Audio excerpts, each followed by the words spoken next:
Aung San Suu Kyi emerged as a national hero for her non-violent struggle for democracy against the military junta in Myanmar. Her effort was recognized as one of the most extraordinary examples of civil courage in Asia in recent decades, making her a symbol in the struggle against oppression. Time magazine named her one of the children of Gandhi, and she's been recognized as a champion of non-violent civil struggle. But in 2017, Myanmar witnessed the Rohingya exodus, which the UN described as a textbook example of ethnic cleansing. More than 500,000 Rohingyas have fled to escape military prosecution, and the entire Rohingya population has been in need of urgent humanitarian assistance. Suu Kyi, now in power, has not only rejected such false narratives, but has continually downplayed the gravity of the communal slaughter. So did the world get Suu Kyi wrong? Is the once celebrated Nobel Peace icon really a mass murderer?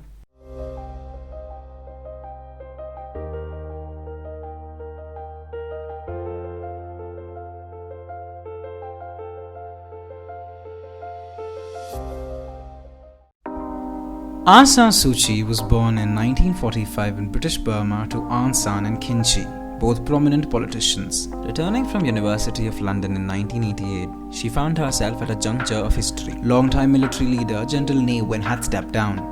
Mass demonstrations for democracy followed in what later came to be known as the 8888 uprising. During the mass movement, Aung San Suu Kyi emerged as a national icon. She called for a democratic government in front of the iconic Shivading Pagoda. But in September, a new military junta took power. She founded the National League for Democracy, leading the charge against the military junta. In 1990, popular multi-party fair elections were finally held for the very first time since military takeover, and NLD secured 80% of the parliament seats. But instead of ceding power, the military nullified the results, and Burma became a human rights disaster zone. Suu Kyi became the world's most prominent political prisoner. She was kept under house arrest for almost 15 of the next 21 years that followed.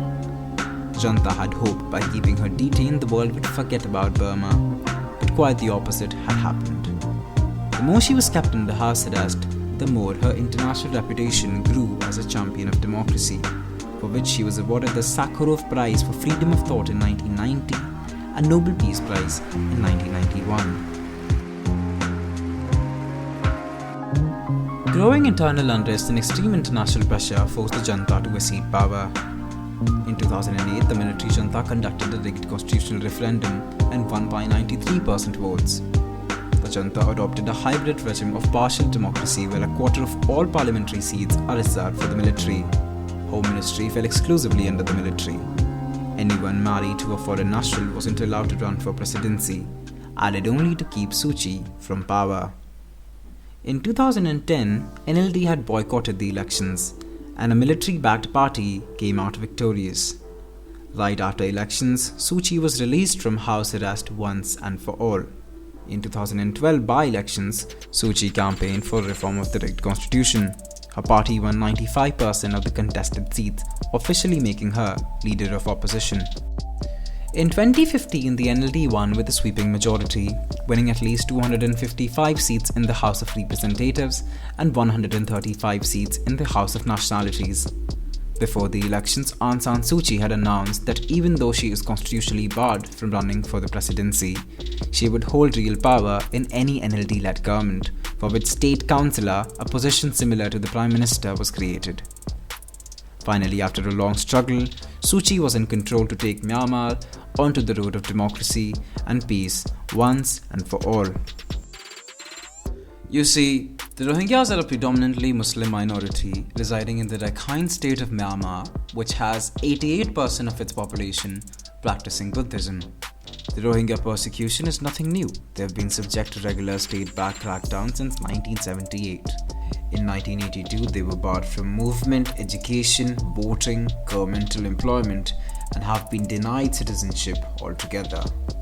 When Suu Kyi came to power, the pace with which the government struck down on them became unprecedented, clearing entire villages on pretext of terrorist clearance operations. Thousands of people fled prosecution, who later were famously dubbed as the nationless boat people.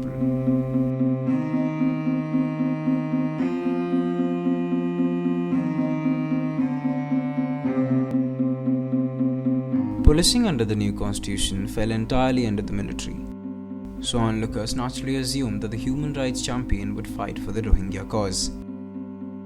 But then, this happens. We are, however, dealing with an internal armed conflict started by Arsa, to which Myanmar's defense services responded. Suu Kyi is now Tragically, an this armed apologist. conflict led to the exodus of several 100,000 Muslims into Bangladesh. No, it's not ethnic cleansing. It's a new problem, and yet it's linked to old problems as well. Muslims have been targeted, but also Buddhists have been subjected to violence. But there's fear on both sides. Apart from that, little public sympathy exists for Rohingyas in Myanmar. Much of the Burmese population agree that they are not citizens of Myanmar at all. Inside Rakhine State, the local Buddhist population is even more hostile. They fear they will eventually become a minority and their identity will be destroyed.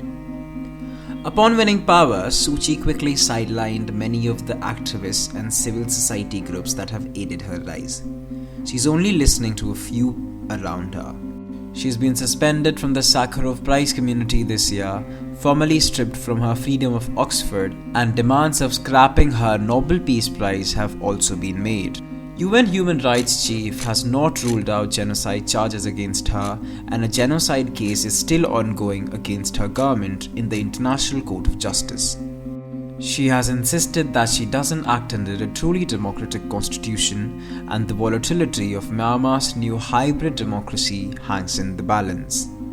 But her failure to act in the limited scope that she does have, and her inability to denounce the military and underplaying the allegations of ethnic cleansing have been criticized by leaders and groups world over.